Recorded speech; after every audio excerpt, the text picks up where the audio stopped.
Good morning, good evening from wherever you're logging in from, or good afternoon. It's on the East Coast here, it's 12 noon. Welcome back to Order Management Gurus panel. I think we are meeting after almost, I would say, 2 months, or rather 2.5 months. Our last panel was before the holiday season. But for those of you who have been here before, welcome back. For the ones who are joining for the first time, welcome. Glad to have you on. Glad to have you be part of this movement, so to speak. My name is Abhishek Kalra.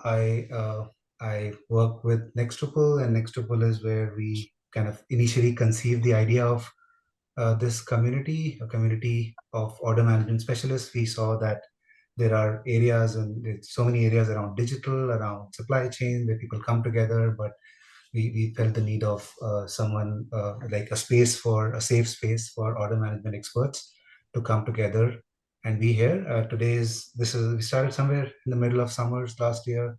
This would be our sixth panel discussion, first one for this year. So very excited about it. Um, Let me just move to the next slide. What we do, I think the whole idea is to create, like I said, create a space, a safe, neutral space for folks to come in and collaborate and network, um, share whatever is going on, problems that you're facing out and about, understand latest trends in the OMS space, learn from others, practical experiences. It's we've just crossed over 1,000 members to the turn of the year. I think we're about 1,200 now as we speak. I shared a bit about the vision. I think the only point I would like to bring up is we are a community of professionals, and we make every effort and care to keep this as a neutral, non-salesy space, so that everyone can speak their heart and share and be comfortable.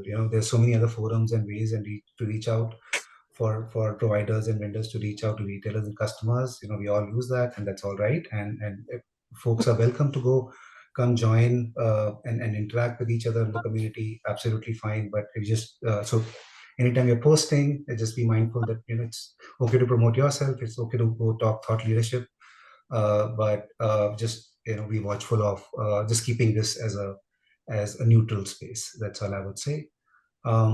Yeah, and then as we begin 2024, we've started developing a 2024 agenda of areas that we feel are relevant. We were out there at NRF earlier this month to again almost like crowdsource for folks coming by who are interested in. Again, I should have mentioned this earlier. When you say order management, you could be an order management expert. You could be someone who deals with order management, someone who e-com, digital, doesn't matter, right? But as long as you are excited about order management as a space, you're welcome to come and join, share, learn, grow. Even during this panel discussion, you're welcome to ask questions. Any thoughts that you have, please feel free to come, share on the chat. You should be able to unmute yourself and speak, when the opportunity allows. So you should be able to raise your hand. I see many familiar faces. I'm seeing Nick. Thank you for joining. I see Dylan. Big shout out. Liz, Venkat. Really appreciate all. Dylan, really appreciate all the sharings that you've contributed to the group. Anything anything. I see Darko joining in. Jim. Big shout out. Can I have a show of hands, physical or digital, of folks who are joining for the first time? Alan, Helen, all right. Bhavneet, yeah, Gopi, Isabella, Raj, Jason, thank you. Thank you. Really appreciate. And again, as we say that when you hear about something for the first time, that's a time to get the fresh feedback. So please do chime in, share your thoughts later on when the opportunity allows about the panel or the group. We really welcome, and this is a community to go build things together. So we're really looking forward to being relevant to you. And if there's something that you'd like to offer, that's Anamika. If there's something that you'd like to offer, you're welcome on that too. I think again, it all hands together. All right, with that said, let me pull up. So I would like to run a poll over here just to, okay, let me go get this topic for the next panel. So next panel, we're planning for March 1st. Before we get into this one, inviting you to take a poll on which of these three topics that you would like. Doesn't have to be these three. You can also, if you have something that's bubbling on your mind, you're welcome to go put that in chat and comments. We would love to go kind of work on that and groom it further to go and curate a panel together. So yeah. Okay, I see folks interested in all three. All right, 24 out of 54 have polled. All right, 61%. Yeah, it's interesting to see A/B testing. We always heard from our e-commerce friends. I've always wondered what will it take to run an A/B test on OMS and what dimensions you can run it on. So that has always excited me. Hyper personalization. Yeah, it's we have the ability to play more and more in personalizing for folks. So I think that's another area where we can speak to. What? And inventory accuracy. Yeah, I heard someone saying. Yeah. I think it was just a inadvertent. Okay. Okay. Third, I see 72% participation. I'm going to close the poll on 1, 2, and 3. All right.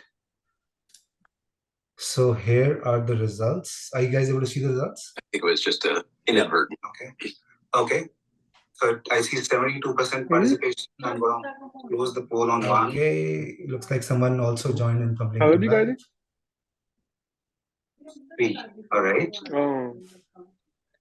So here are the results. Are you guys able to see the results? I think it was just a inadvertent.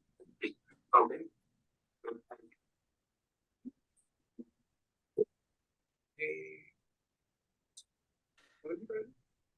Are you also hearing an echo? All right. Yes. Yes.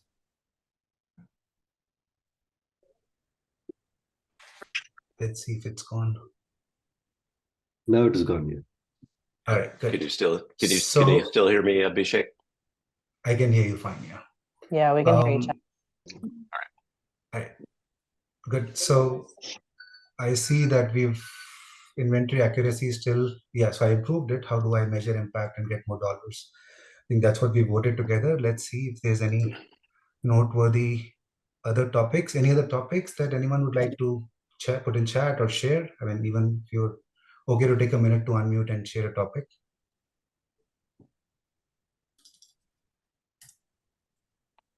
All right, no worries. It's yeah, you're welcome to go share this along the way as we go through the panel. Okay, with that, I will invite Chap Achen, who's our moderator for the panel today. Chap, I see two. You're logged in twice. Let me add. Can you all see Chap? Chap, wave. All right. Chap Achen will be moderating the panel today. Chap heads up strategy and operations at Nextuple. Over to you, Chap. All right. Good morning. Thank you, Abhishek. All right. So super excited for this panel. I can see we've got 56 people here. This is our biggest panel yet. So very exciting. Yes, that is a University of Michigan hat behind me. So I'm in a good mood to start the year. Before we kick off the panel and introduce our panelists, we've got one more poll just to see how everyone's attitude is about ship from store. So Abhishek, if you want to launch the ship from store poll, we'll do a quick poll here. So what's your attitude coming into this conversation about ship from store? You're all over it. You just want to fine tune. You're very pessimistic about it. Or you're just kind of here because you're on the fence and you're really not sure if this is something that can be scaled or not. So go ahead and let us know how you're feeling.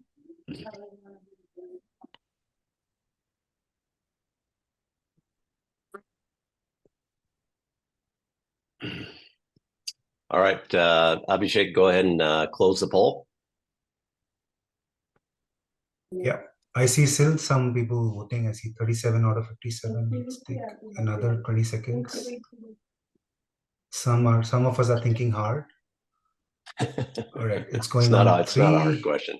Just go with your gut. 2 and 1. All right. Wow. A lot of optimistic people here. That's awesome. Very cool. 82%. Well, good. So we're going to get into the panel discussion now. By the way, if you're not talking, if you could mute yourself, I think we've got an open mic back there somewhere. Yeah, I would do that. Yeah. So we have.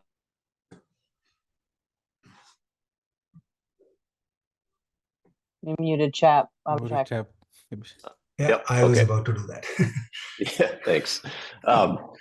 So we've got 3 different aspects of the ship from store: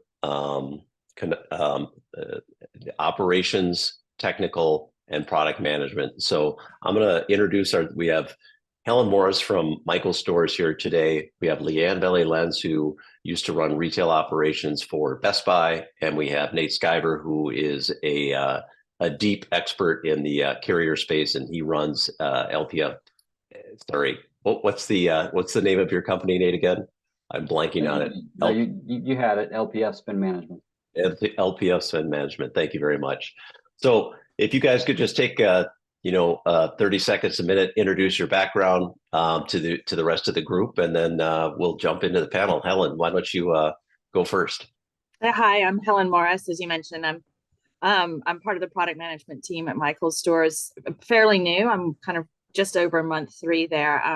Prior to Michael's, I spent about 13 years at Walmart and Sam's Club, and a large part of that was spent on Omni-Channel fulfillment.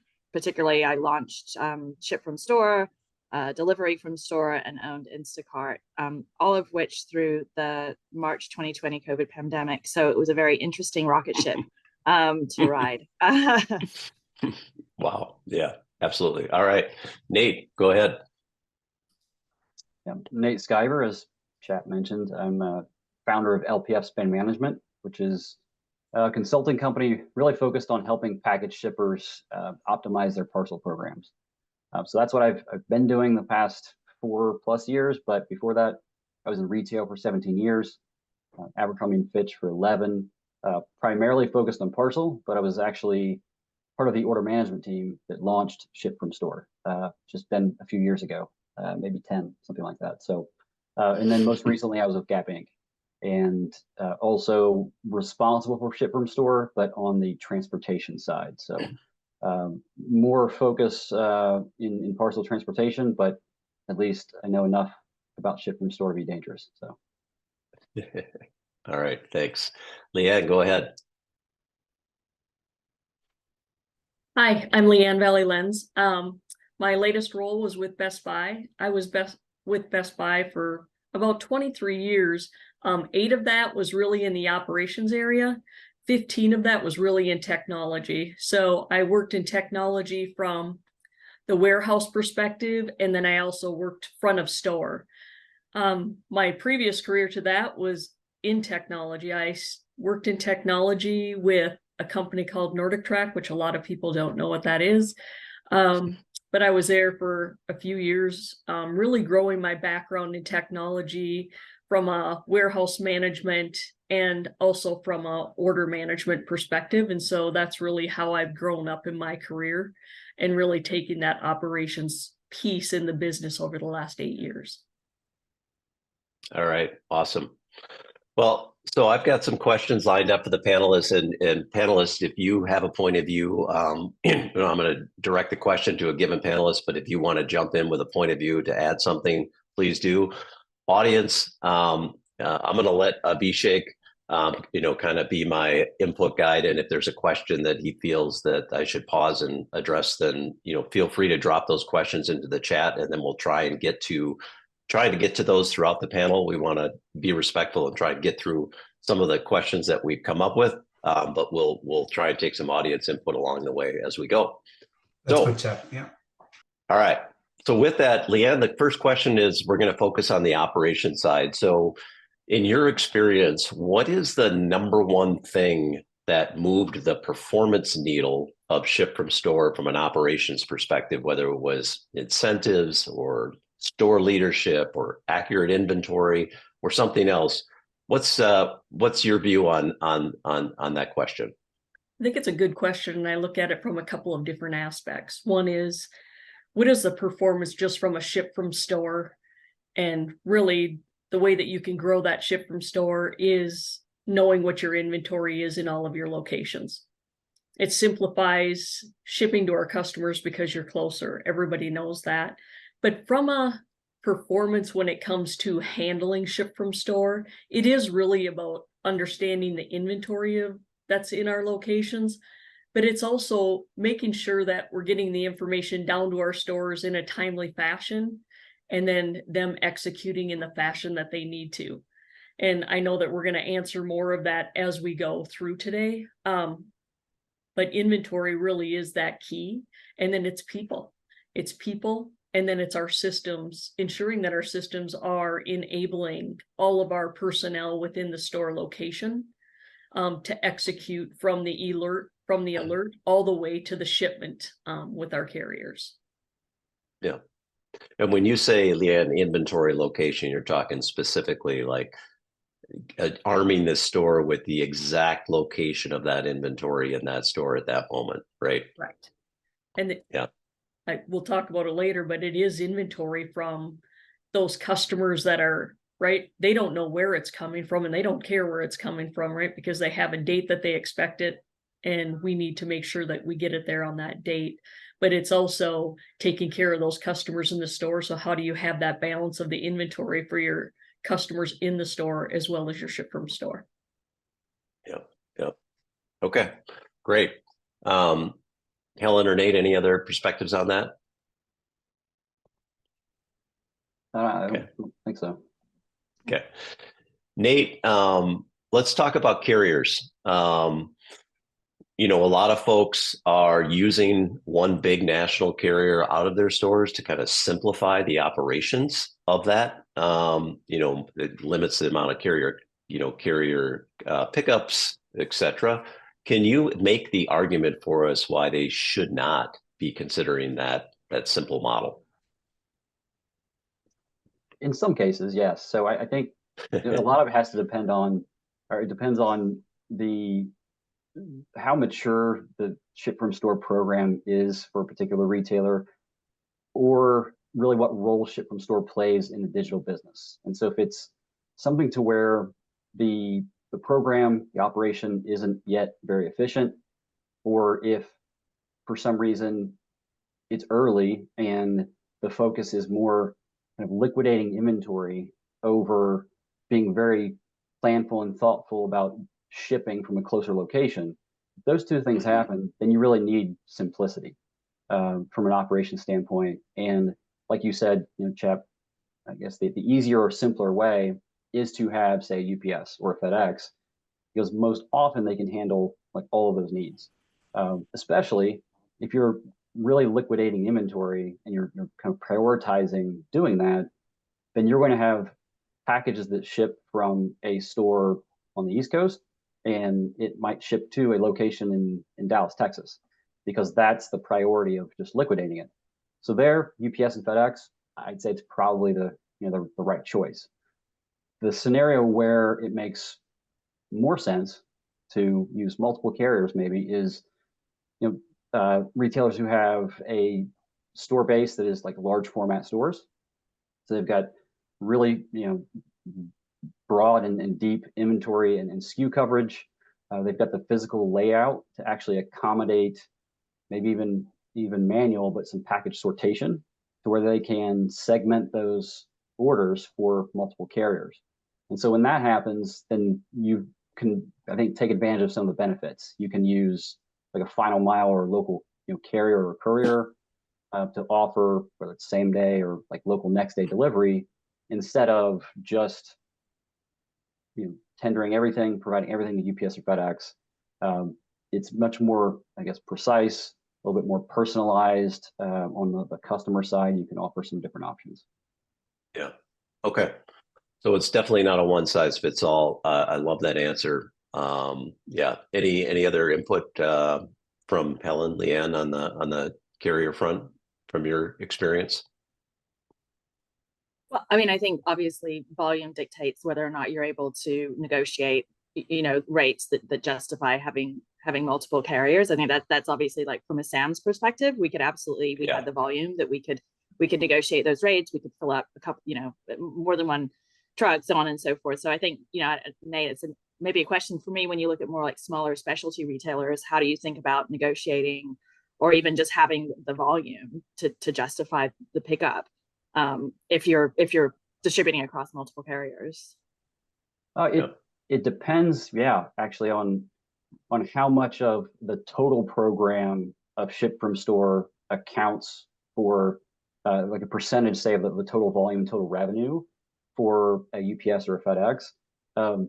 Just short answer is, I think inherently for, say, specialty retail, for a carrier to serve those locations on the pickup side, it's more expensive. And so rates will already be, higher than shipping, 5,000 packages on a trailer from a fulfillment center. But if there's enough volume, then there might be flexibility to have a same day carrier or a local carrier to take 30, 40, 50 packages and deliver next day and not compromise those discounts. It's a math problem that nobody likes to work on, except maybe me, but it is something that, to your point, is a consideration on the rates, is how much those carriers value that volume. And I think probably a unique perspective that you had working with Sam's, because there aren't a lot of retailers don't have that scale and clout maybe with a particular carrier. Yeah. Okay. Chap, we do have a few questions coming in. Is this the right time, or? Yeah, I see a question here from Liz on, what KPIs are you leveraging to track the performance of ship from store? If maybe Helen, Leann, if you could just name one what was a big KPI that you guys were focused on as it related to ship from store? It's hard to name one. I mean, obviously, order to delivery was a huge KPI that we tracked, and then of course, because you're worried about introducing new operational perspectives to the stores, on time ship is obviously a major KPI to ensure that the operational perspective is working as expected. Okay, Leann, how about you? Any perspective on key KPIs? Yeah, I think I go with Helen a little bit on order to delivery, but I also look at that pick. So I look at all of the locations that are out there, like, are they picking in a timely fashion in order to get things out the door? And then what does that inventory look like? So I think those things fit together when it comes to KPIs, measuring what your inventory was at the time of the order, etc. And then what does it look like from a pick perspective, from an order, pick, and delivery? Yeah. Okay. All right. Great. Is there, Abhishek, is there another question I ought to entertain here?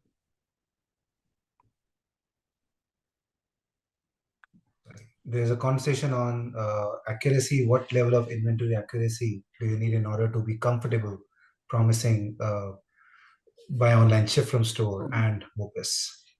Is 95% enough, or 99%? That's from Jim. Yeah. I mean, this is a safety stock issue to me, right? You're never going to have 100% accuracy. You're going to vary, and again, varies on the retailer.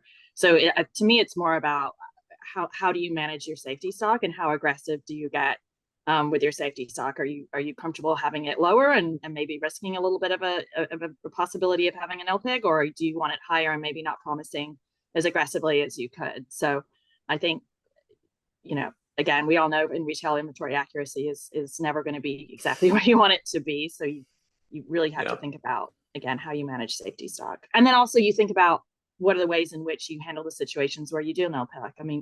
I mean, you can reshop throughout your network. You can potentially upgrade if you need to still meet your promise. So there's lots of ways you can deal with a situation in which inventory is not accurate. Mm-hmm. Awesome. Great questions. Yeah, I've now seen the chat here. We got a lively dialogue going on in the chat. That's awesome. So Helen, I'm going to come back to you. So you're managing, you're doing product management at Michael's. What are some of the exciting things on the tech side of ship from store that are happening right now that you guys are paying attention to? So I think the introduction or the fact that there are now vendors and particularly microservices available, particularly around order orchestration, I think is fantastic. I mean, it wasn't so very long ago that, order orchestration, you either had to build some fairly rudimentary rules, right? Don't split shipments, drop it to the nearest location. Like that's kind of the best you could do. Or you had to be someone the size of like Amazon or Walmart to go out and build like kind of the level of sophistication to really do it well. And now there's vendors in the marketplace that you can go out and, again, like a specialty retailer, a smaller retailer can kind of harness that sophistication in order orchestration, where you're looking at not just splits and distance, but you're looking at, capacity, you're looking at, rate shopping, you're looking at, all kinds of different rules that you can put in place. So I think that's great. And I think that's going to open a lot of doors, again, for some of your smaller retailers to really optimize around omni-channel fulfillment. Okay, awesome. I'm going to move on to the next question, which is, Leann, for you, just on the labor side, there's this continuous problem around, do we dedicate labor to ship from store? Is it a shared labor pool? And people are, I've seen multiple approaches to that. What, from a best practices side on labor, can you give the group from your experience at Best Buy? Yeah, I would say everybody has learnings and different learnings, but you can have a corporate team actually managing that ship from store. But I find that managing within the box is the safest way to go. Having them from a dedicated staff perspective, managing the inventory, managing, receiving, shipping, restocking, packing, but having a team that's doing it. Your corporate, from a perspective, you can watch it. You can be like, hey, you haven't shipped this out yet, but you're not in the box. So it's hard for you to know if they have prepared it and everybody knows this, right? You look for the people to execute in the manner that the system has it. If they don't execute that way, you don't know what's happening in the box. And if you have somebody from corporate talking about it and then you have them in the box talking about it, you can be wasting dollars there. So I would say from a best practice, it's having the box own it completely. So each retail location. Yeah. Okay. And I do see, a lot of corporate teams have a fair amount of staff that's allocated to chasing ship from store execution issues. And you would say, push that expense back into the stores for labor to just manage the process in the box is what I'm hearing you say. Yes. And again, it's going to go to how big your retailer is. But the long and short of it is you can have a corporate team that you're paying for, and then you can have your store teams out there. You can have a smaller team at corporate as long as everyone inside of each one of the boxes is owning its operation. Yeah. Okay. Great insights. Helen, anything you want to add to that on that labor front? No, I think Leann probably knows it inside and out. Yeah. Okay. Yeah, I think I can at least add, it's so the perspective of, my background was more specialty retail. And so I agree with what Leann said as far as having, say, that store level ownership. Very challenging with at least a couple of the retailers I worked for in doing that, because there are a variety of reasons, but I think also just the nature of it being specialty retail, ship from store at that time, perhaps when I was there, wasn't as prominent of a factor in Omni-Channel as it is now. But it was very difficult to manage some of the challenges you mentioned of basically chasing. I was one of the chasers and one of many. And so, yes, it's definitely a very, very challenging environment to have kind of, for lack of a better term, kind of control tower type oversight and not have store level really kind of buy-in and accountability for managing it. And all I can say is that I think having alignment at whatever is appropriate of a leadership level of where those responsibilities lie, I think is pretty key. If it's not there, then really just ends up being inefficient. And so I've seen it, directly, but also just with some of my retail contacts as well. But specialty retail, just challenging perhaps because the scale isn't always there to really get that store to function in that way from a labor standpoint. Some retailers just try to get by with having store personnel just do it in kind of their spare time, which is not the best, not the best way to do it if you can fund it another way. So. Okay. Yeah, I think maybe said another way, what I'm hearing both of you say is like, you can put as much tech process oversight as you want into this process. If you don't have buy-in at the leadership level, that there's an execution level that we're going to hit, and then we're all bought into that within that store, you're wasting your time on all those peripherally, whether it's inventory accuracy or a better system or better carriers, it's all a moot point if you don't have leadership buy-in on the core execution. So, yeah. All right, great. Of course, one lever to buy in that we certainly know Walmart is, where do you attribute the sales? Do you attribute the sales to the e-com channel or to the store? And if you're attributing them to the store, you'll get a lot more buy-in than if you attribute them to your e-com channel. Thank you for adding that. Yeah, great point. Nate, I'm going to shift back to you on the carrier side. What local, kind of delivery innovations are you most excited about that maybe retailers aren't thinking about from a carrier perspective, whether it's traditional parcel or it's local delivery? What are you seeing out there that might be interesting? Yeah, I think at least in the last, say, 3 to 5 years, there's been really an influx of delivery providers who serve local delivery in some way, whether it's same day, that can be gig-based providers or others, or local next day, which ends up being a little bit more efficient. You've got more packages to deliver, kind of route-based delivery. So there's been a lot of kind of an influx into the market, and there's a variety of even types of those last mile providers. Regional carriers have been in place for quite a long time. They can fill that role more kind of traditionally, where there are also more tech-enabled providers who are leveraging either gig drivers or independent contractors in a more kind of fluid way. And then there's platforms which provide access to several of those different providers. And one of the benefits is that some of those local type providers have a bit more flexibility with be it window delivery, capacity, and we're being responsive to that. Whereas UPS and FedEx, they usually provide very strong service, but unless you're one of the very, very top customers, you can't influence much there.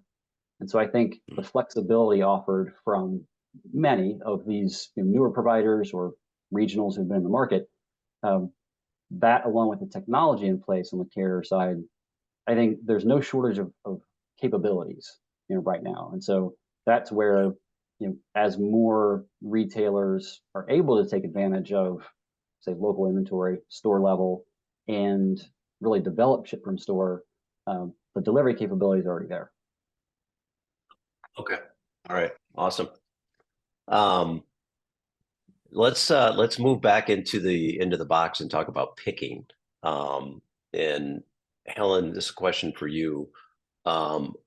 Based on your time, back at Walmart and now at Michael's, what are some of the more impactful picking strategies that you guys have employed that have really moved the needle on your units picked per hour?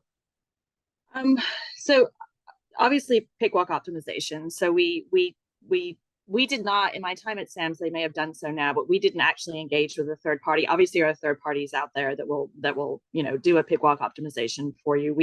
We did that internally, but we did play around with different ways in which we obviously ordered the pick walk based on department, sub-department, cat, and we found ways that we could certainly improve the picks per labor hour. The other thing we did is that we actually implemented the ability to decide whether or not we dropped either single line or multi-line orders to a store. So single line orders are obviously much faster and easier to pick and to pack. Right. And so if we had a particular store that was maybe struggling, or for whatever reason we thought would have increased volume or reduced labor, we would only drop single line orders to that store versus like multis. So that was definitely a pretty effective way for us to kind of direct volume in an efficient way. And then not so much on the pick side, but just in the overall processing side, just really relentless removal of unnecessary steps, just kind of ruthlessly all the time looking at, do we really need to do this? Is this really a necessary step? So like, for example, at Sam's, when we first implemented, we had a weighing step in packing. We asked the associates to weigh every package and then found, well, that's not really necessary. UPS or FedEx is going to weigh it anyway, and they're going to charge us whatever they've weighed it as. So, it's unnecessary step, it's unnecessary equipment in the stores. So things like that, you just kind of, you tend to go in, I think, with a few unnecessary steps, and then you just, again, you have to be really ruthless about removing them whenever possible. Okay.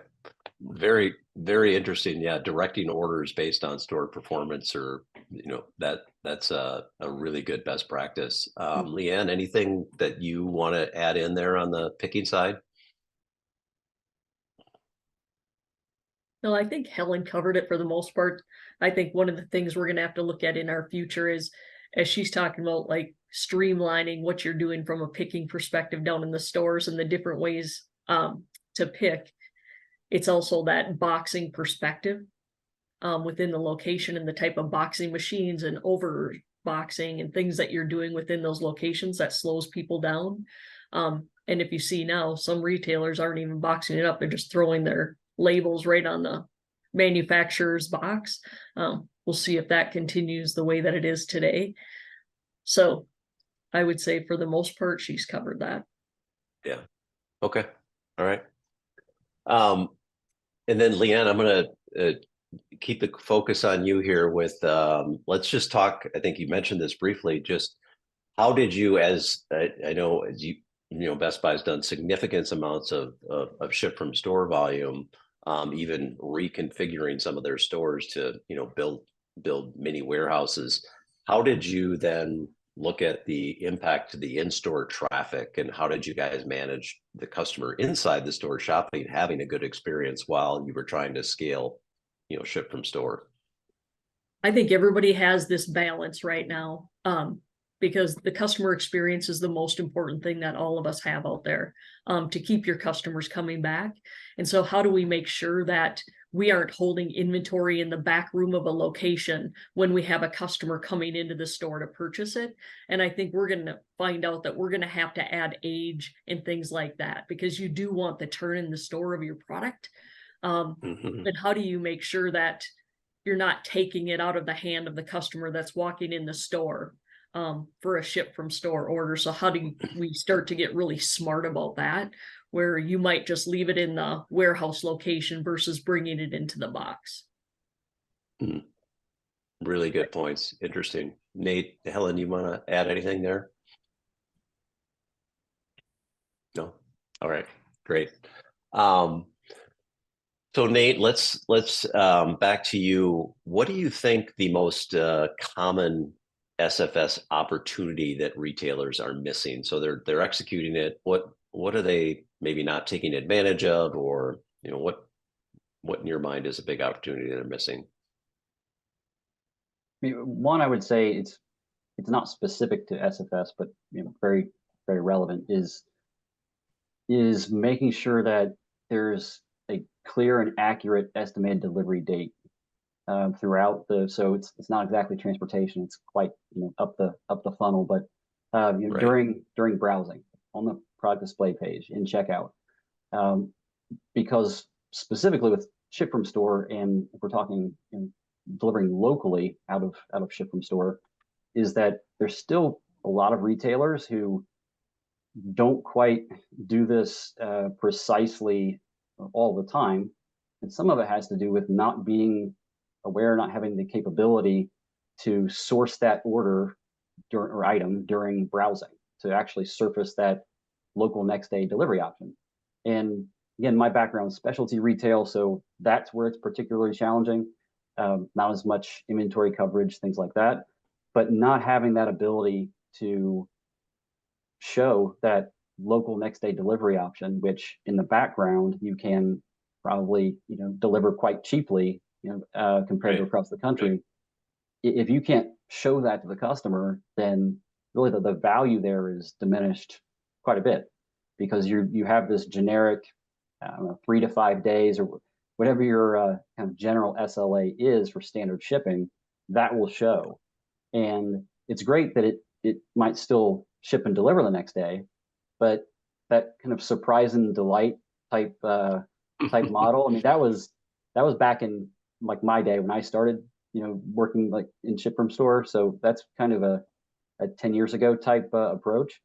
Yeah. But it's still present, I think, out in the market because of it's either lack of capability, they haven't prioritized it. And so it really just diminishes the value of kind of the work that's gone into making that inventory Yeah. available to Yeah. deliver next day. Yeah. And you're leaving money on the table. I mean, I think that kind of the general industry take, and we saw this at Sam's, is for every day you remove from EDD, from estimated delivery, you see about a 3% conversion bump. So to your point, if you're quoting that generic 3 to 5 day when you're likely going to deliver in 1 or 2, you're leaving money on the table, because somebody will go and they'll go to Amazon or they'll go to Walmart, who are already promising that 1 or 2 day delivery.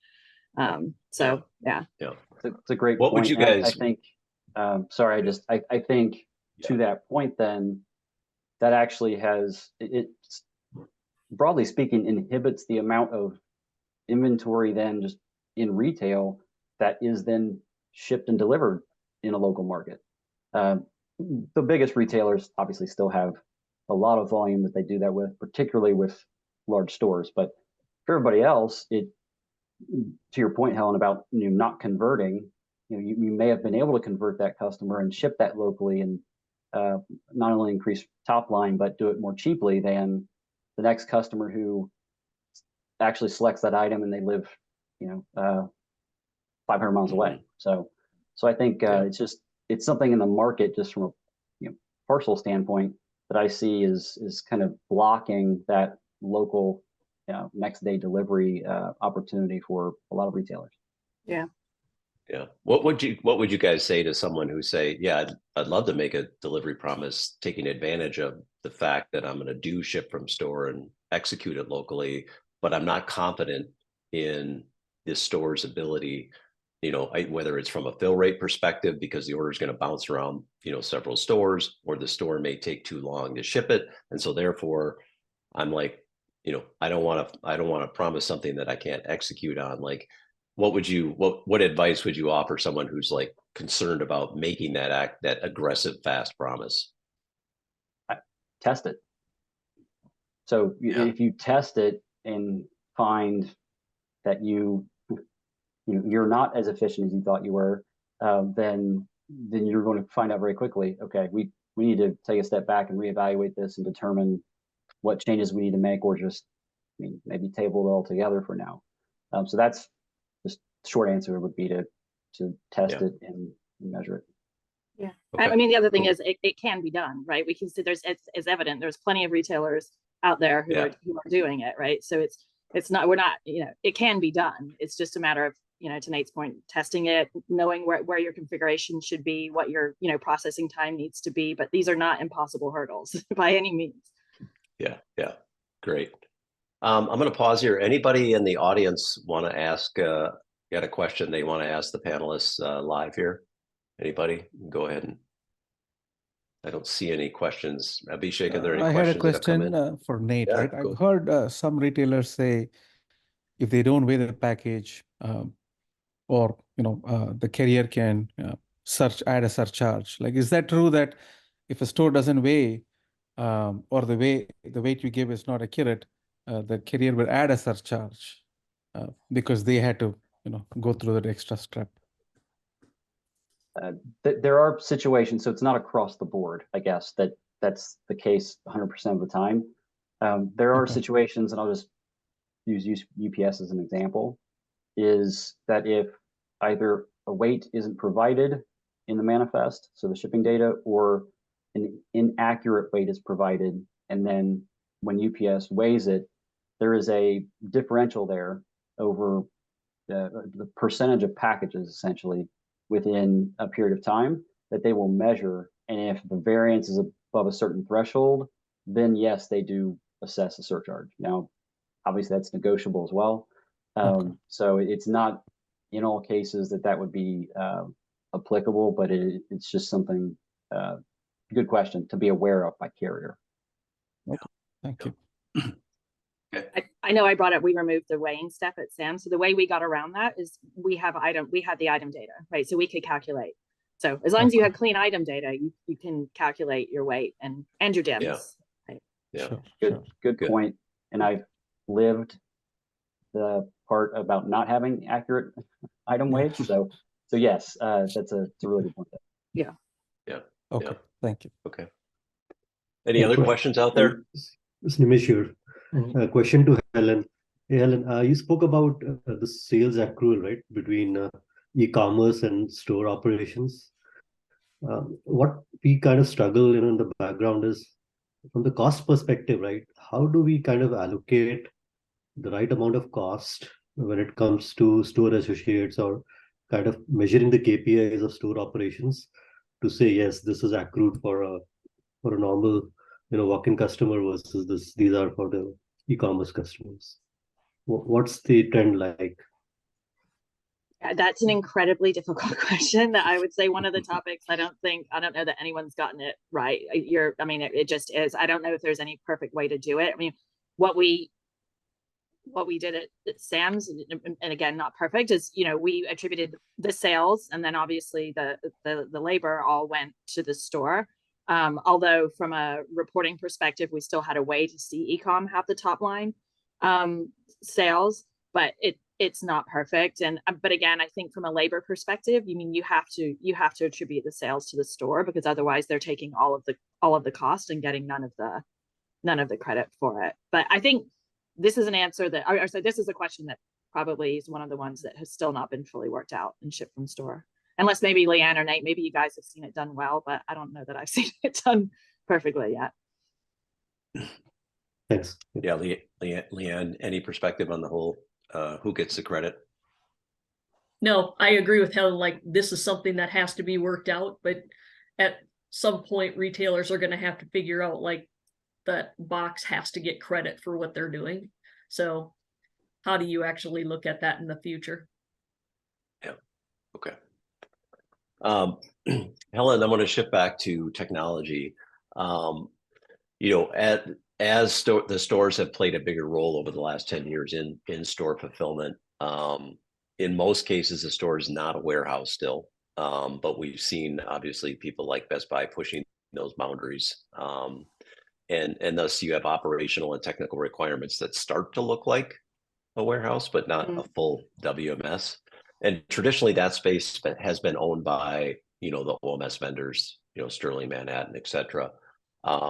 Is that still the case of how we should be thinking about how to solve that? Or are there new, solutions in the marketplace people should be considering as it relates to solving the tech around store fulfillment? Yeah, I definitely think that it needs to become more of an ecosystem. Like, for example, I know Manhattan, I'm not sure about Sterling, but I know Manhattan have their own delivery date promise engine. I don't know that it's probably the best or the most optimized in the market. I think kind of those upstream things around, again, order orchestration, delivery date calculation, probably better served by maybe some point solutions that are out there in the market. mean, obviously you still need to know, I mean, you still need to know OMS. You still are going to have that as kind of the heart of the order piece of it. And then, you look downstream and you look at, more of a, again, like Nate was talking about, kind of a control tower perspective. I don't know that OMS offers the best solutions there. And certainly from a post-purchase transaction management perspective, I don't think OMS offers, the best solutions there. So I think ultimately the best setup is going to be more of an ecosystem with, of course, still, OMS at the heart of it. Okay. Any other perspectives from Leann, Nate on that one?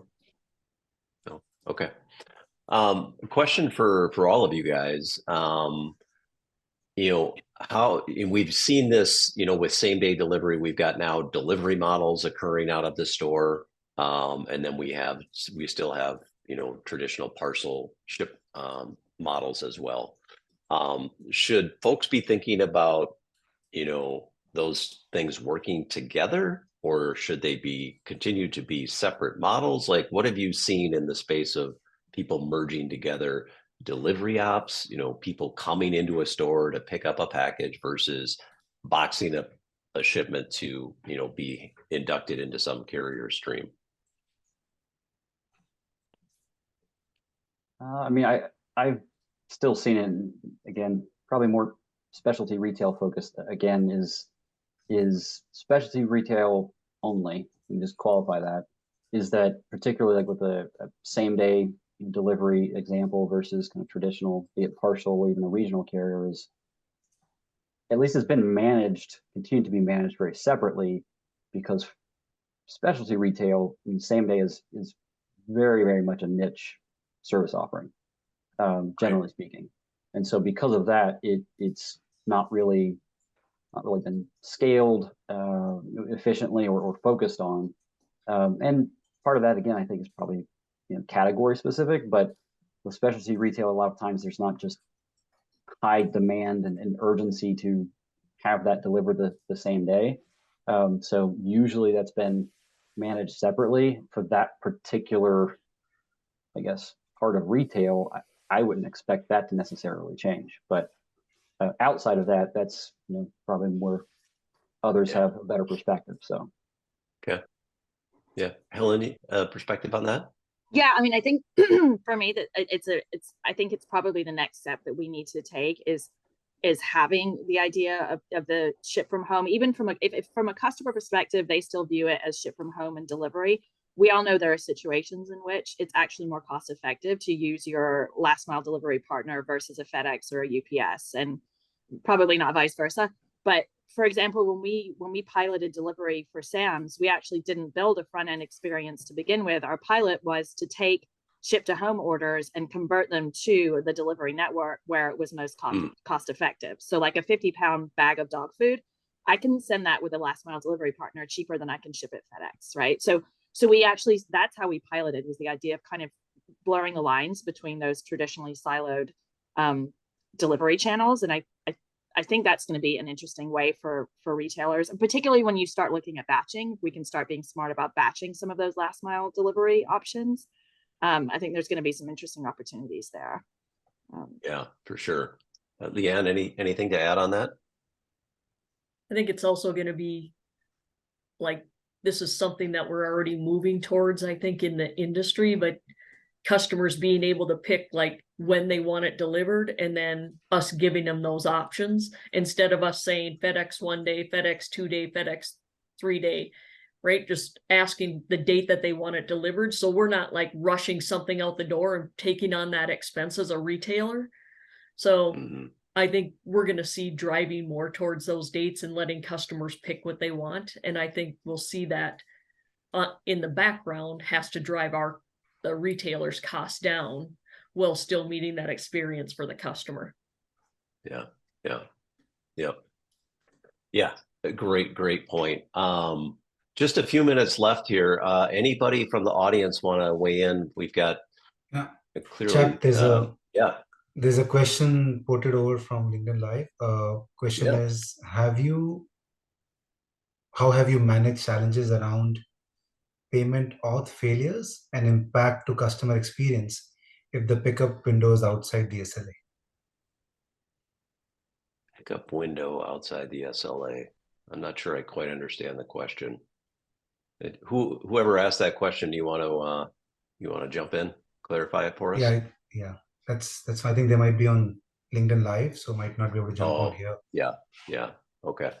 I think it's the auth expiry. Basically, if the customer misses the pickup, and the auth expires, how do you deal with that? If you face that as a challenge? The way I interpreted that question is they have made the product ready for the customer, but they have a pickup window of say 3 days or 7 days. Maybe they are not charging it. Yeah, I posted one of the viewpoint there as a reply. Yeah, that they can charge upfront and realize the sale upon pickup, which many retailers do. Yeah, I guess Thanks, that's the. Yeah, can you guys confirm how you were handling on the payment side of, now we're talking about pickup? Are you charging and settling the card once the order has been, staged and ready for pickup, or are you waiting until the customer picks up the order? Yeah, we do it on dispense, so on pickup or tender to the carrier. Okay. Same thing for you, Leann. You guys were doing that when you reserved the product. Yeah, we still do that. Yeah. Okay. Got another question coming in is, sorry, go on, Chap. No, go ahead. Is anyone leveraging local messenger services traditionally used in documents in high density office or population areas, bike messenger services for SFS? Good question. Any of you guys have experience with that? Nate, you seen that leverage at all? Not a specific example that I can think of. If I hear the question correctly, in more like just messengers. Yeah, basically bike messenger. Yeah. Like typically in New York City, high density areas, you would have bike messengers moving documents around, right?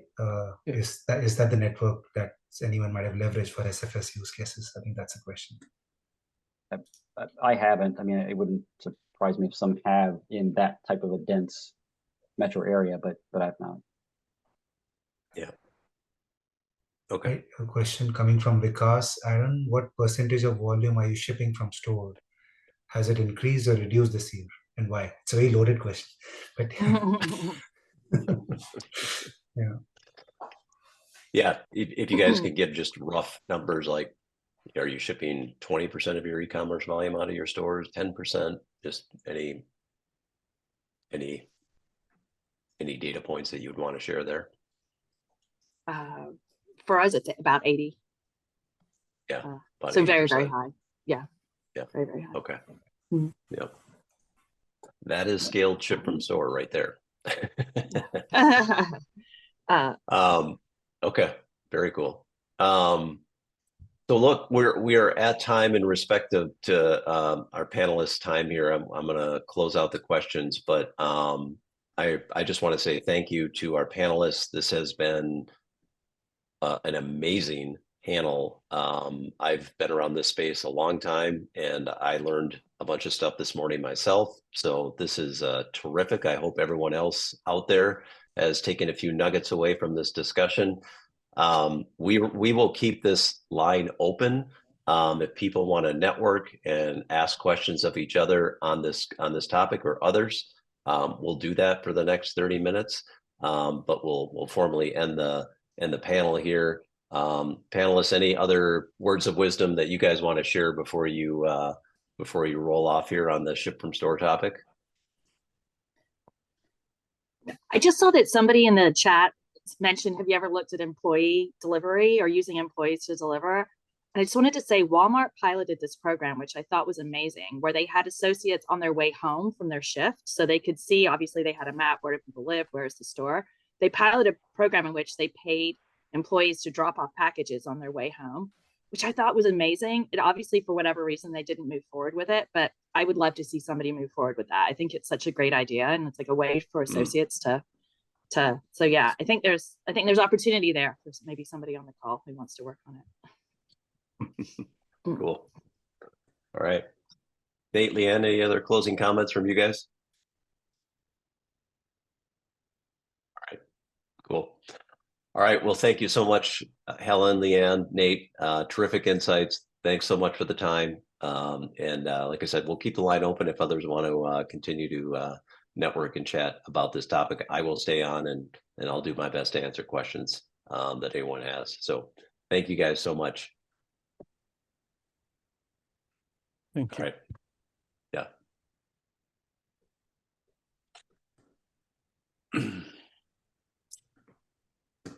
Hey, Chap, one thing I want to check on, Sudhakar here.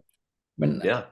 I know greening the supply chain is one topic that everyone's talks about. I do not know how ship from store is helping or not helping in that goal. The goal of supply chain. What was the goal?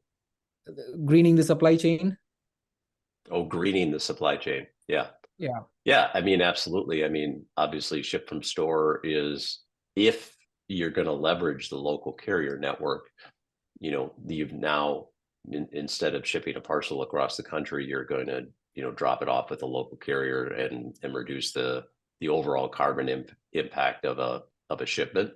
And so, in that way, and then, and obviously, folks that are moving inventory right from the inbound ports into store locations and not holding all that inventory in large warehouses, you're eliminating one particular move of the supply chain. So that's also going to have an impact. I don't think a lot of people are taking credit for it explicitly out there, in terms of, carbon impact reduced by ship from store.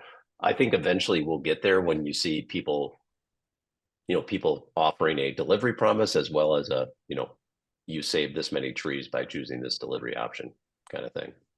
Yeah. I think we'll see that as well. Yeah. Thank you.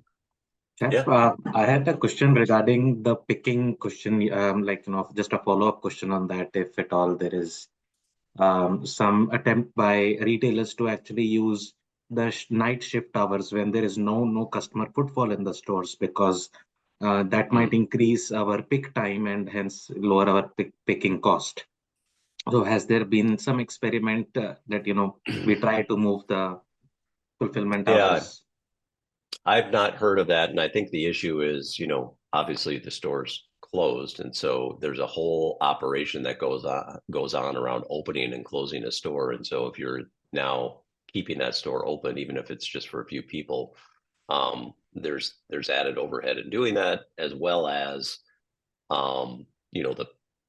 the fact that this store is going to have to be, the lights are going to have to be on. You're going to incur more expense from operating the store, and then just getting the labor to operate that kind of shift is actually more expensive than daytime shift labor. So I don't think we'll see people looking at that because of those kind of those friction points.